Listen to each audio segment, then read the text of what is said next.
Maintenant, je commence avec ces questions, les petites questions. La manifestation du don de parler en langue n'est-elle pas toujours accompagnée du don d'interprétation? En d'autres termes, quand il y a des gens qui parlent en langue ou bien dans l'assemblée, n'aurait-il pas des interprétateurs pour dire ce que la personne qui parle en langue, ce qu'elle dit? Alors, je peux répondre en fonction du chapitre 14, exigence linguistique, mais pas du don du parler en langue. Maintenant, la troisième.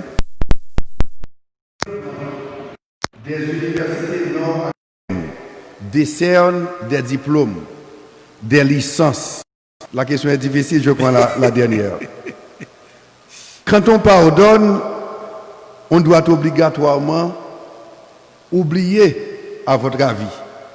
Mais si on oublie, comment peut-on prendre des précautions pour ne pas être victime une deuxième fois de la même personne?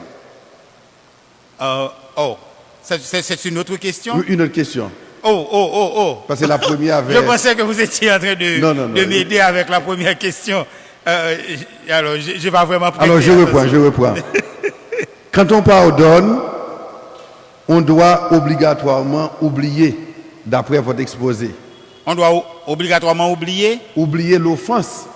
Oui. Donc maintenant, si on oublie l'offense, comment peut-on éviter d'être victime une deuxième fois de la même personne? Alors, je n'ai pas dit ça. Alors, je n'ai pas dit qu'il faut oublier l'offense. D'ailleurs, nous avons ce proverbe créole qui dit « Bah, qu'oublier pour te marques songer ». Parce qu'on va toujours se rappeler. Le pardon ne comptabilise pas. Cela ne veut pas dire que nécessairement, pardonner ne veut pas dire nécessairement oublier. Parce que, soyons sérieux, lorsque nous disons que Dieu nous pardonne, est-ce que Dieu peut oublier? J'en doute fort. En fait, ce n'est même pas possible. Mais Dieu décide de mettre de côté, de ne pas comptabiliser nos erreurs. Donc, pardonner ne signifie pas oublier. Parce que si vous pensez que pardonner signifie que je ne veux aucun mal à cette personne qui m'avait fait du tort. Ok? C'est là pardonner. Pardonner ne veut pas dire oublier. Parce que si vous m'avez frappé et si en général et que je porte la marque, eh bien je vais toujours regarder la marque et toujours me rappeler que Maître Dénéus m'avait frappé. Mais... Ce que je ne ferai pas. Merci. Mais, pas parce que je vois la marque que je vais demander à quelqu'un de vous frapper, ou bien que je vais avoir l'envie de vous frapper. C'est parce que je ne vais pas comptabiliser. En fait, je vais laisser de côté tout esprit d'amertume ou de vengeance. C'est ça, pardonner. Ok? Même si certaines personnes disent pardonner veut dire oublier, pardonner ne veut pas dire oublier. Ok? Parce qu'on ne va pas oublier. Maintenant, je reviens à la question précédente. La question de théologie. Avec le parler en langue, je ne vois pas comment je peux faire la connexion en réalité. La prochaine fois. Oui, peut-être que je vais vous consulter pour avoir la réponse. Parce que je ne vois pas comment faire la connexion. D'autres questions, s'il vous plaît? Prochain intervenant. Pasteur Enoch Raymond.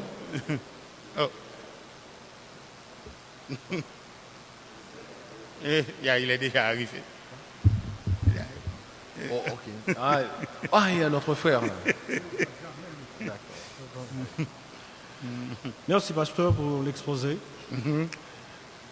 Pasteur, je vous demande, n'est-il pas dangereux de déplacer la conception paulienne de la perspective dans laquelle Paul l'avait exprimée? Je n'entends pas bien parler. N'est-il pas dangereux de déplacer la conception paulienne de l'amour, de la perspective dans laquelle Paul l'avait exprimée, c'est-à-dire l'utilité commune de l'Église, de la déplacer dans le domaine conjugal, par exemple?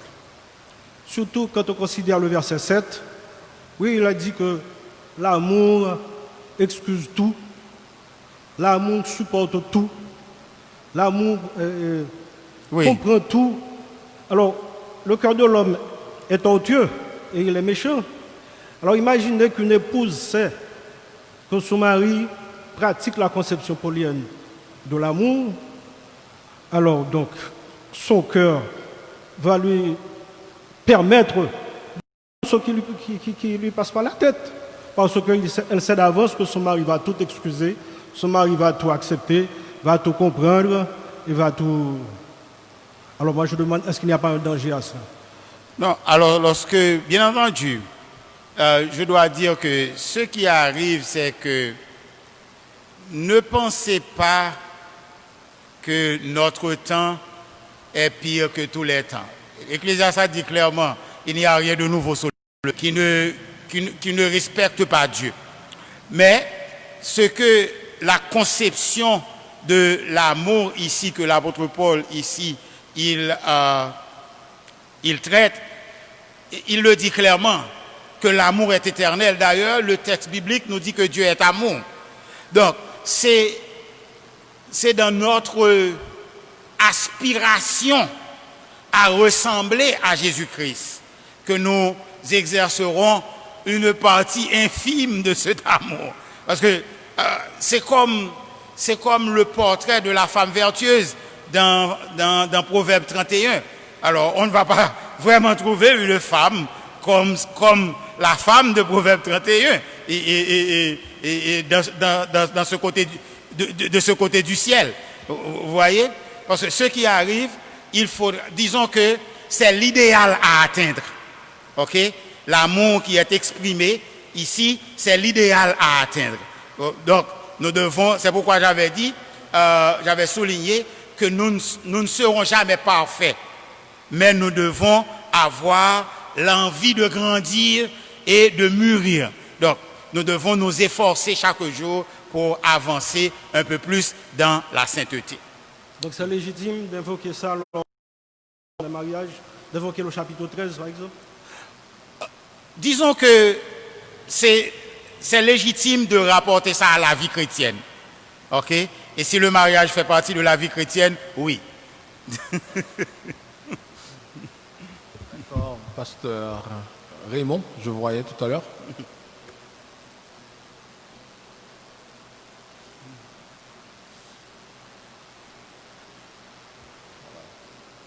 Des enfants, c'est-à-dire qu'il parlait comme un enfant, il pensait comme un enfant, il raisonnait comme un enfant.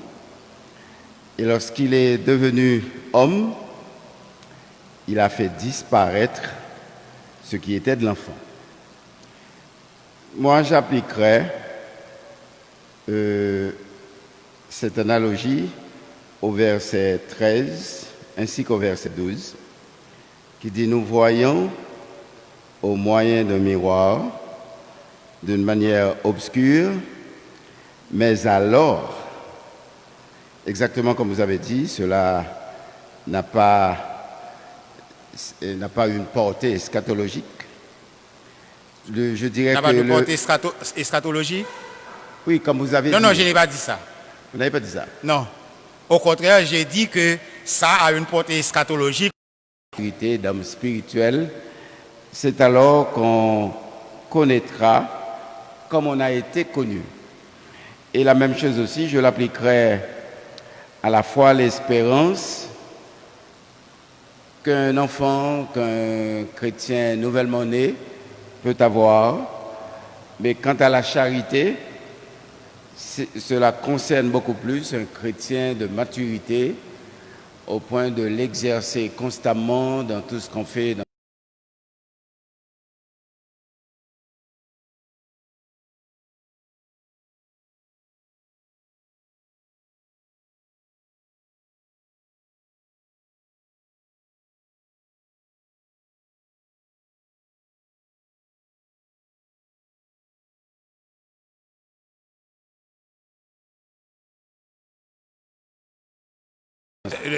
Dieu s'attend à ce que nous manifestions les caractéristiques de l'amour dans notre vie.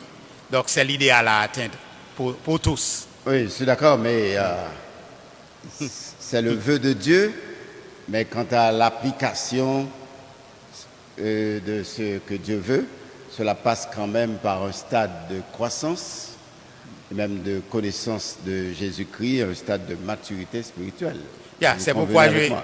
pourquoi nous avons parlé de maturité et d'idéal à atteindre. Mais c'est un don du Saint-Esprit. Oui, selon le texte biblique, c'est un don du Saint-Esprit. Mais je ne sais pas exactement ce que vous voulez dire par onction. Est-ce que...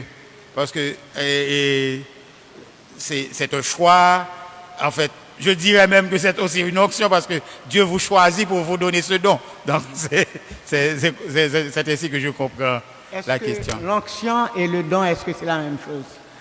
En réalité, lorsque nous parlons d'onction, l'onction, c'est comme une sorte de bénédiction. C'est comme un choix pour un ministère approprié. OK? Alors que le don, c'est un moyen d'exercer ce ministère. Merci. Notre frère de l'église Jesus Center revient avec une dernière question. Pasteur, lorsque vous abordiez le chapitre 12, Approchez un peu plus lorsque près. vous abordiez le chapitre 12, Oui. vous aviez dit que le 12e, le 13e et le 14e forment un paquet traversé par un même souffle. 12e chapitre, 13e chapitre, 14e chapitre, ça forme un paquet. Oui, 12 à 14. Oui. Alors, je ne crois pas rétropédaler en posant une question sur le verset 2 du chapitre 12, OK. où il dit que nul ne peut dire que Jésus est le Seigneur si ce n'est par le Saint-Esprit. Yep. Moi, je vous demande, quel danger y a-t-il? Mais il faut dire tout le verset. Il faut regarder tout le verset. Non, il dit que personne, s'il parle par l'Esprit de Dieu, par l'Esprit Saint, ne dit que Jésus est anathème. Voilà. De même, nul ne peut dire que Jésus est le Seigneur si ce n'est par le Saint-Esprit. Yep. Donc, dans le premier cas, c'est l'Esprit Saint. Dans le deuxième cas, c'est le Saint-Esprit. Bon, mais ce n'est pas là la question. La question, c'est quel danger y a-t-il, pasteur, à simplement dire que Jésus est le Seigneur, au point qu'il faut rechercher l'endossement du Saint-Esprit, cette force extra puissante, juste pour dire Jésus est le Seigneur. Où est le danger? C'est que les Corinthiens manquaient de discernement. Il y avait des gens au sein de l'église de Corinthe et probablement des Juifs. Parce que vous savez, ils avaient des problèmes avec la question de la messianité de Jésus. Ils se disaient sous le contrôle du Saint-Esprit, tout en disant que Jésus est maudit. Et l'apôtre Paul dit, non, personne ne peut être sous le contrôle du Saint-Esprit et prononcer ces paroles. Donc, parce que les Corinthiens, les chrétiens croyaient que ces gens parlaient sous l'impulsion du Saint-Esprit lorsqu'ils disaient que Jésus est maudit. Et il dit, si quelqu'un dit cela, ce n'est pas l'Esprit, ce n'est pas le Saint-Esprit que cette personne n'est pas sous l'impulsion du Saint-Esprit. Cette personne est sous l'impulsion d'un esprit, mais pas du Saint-Esprit.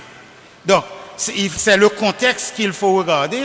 Et dans ce contexte, il dit, maintenant, ceux qui disent que Jésus est Seigneur, alors ces personnes-là, on peut dire que ces personnes sont sous l'impulsion du Saint-Esprit, mais ce sont des personnes qui sont déjà dans l'Église. Dans l'Église. Donc, des personnes qui sont supposées être déjà baptisées du Saint-Esprit. OK? Donc, c'est pas... Il faut surtout regarder le contexte et bien comprendre ce que l'apôtre Paul dit. En fait, c'est comme un reproche adressé aux Corinthiens pour dire il vous faut du discernement parce que quelqu'un qui a le Saint-Esprit ne va jamais dire que Jésus est anathème. Ok. D'accord. Donc, merci, Dr Louis, et merci, chers participants. Cette dernière réponse de Dr Louis met fin à l'espace questions-réponses. Et nous allons remercier tous ceux-là qui ont pris une part active à l'étude et tous ceux qui nous ont suivis ici et qui ont assisté au déroulé de l'étude. Nous allons rappeler à tous nos auditeurs, tous les auditeurs de Radio Sentinelle, que l'étude de ce soir sera rediffusée à 9h du soir. Donc tous ceux-là qui veulent réécouter ou écouter cette étude pourront le faire ce soir, 9h, sur les ondes de Radio Sentinelle. Et nos internautes, ceux qui nous ont suivis à travers la page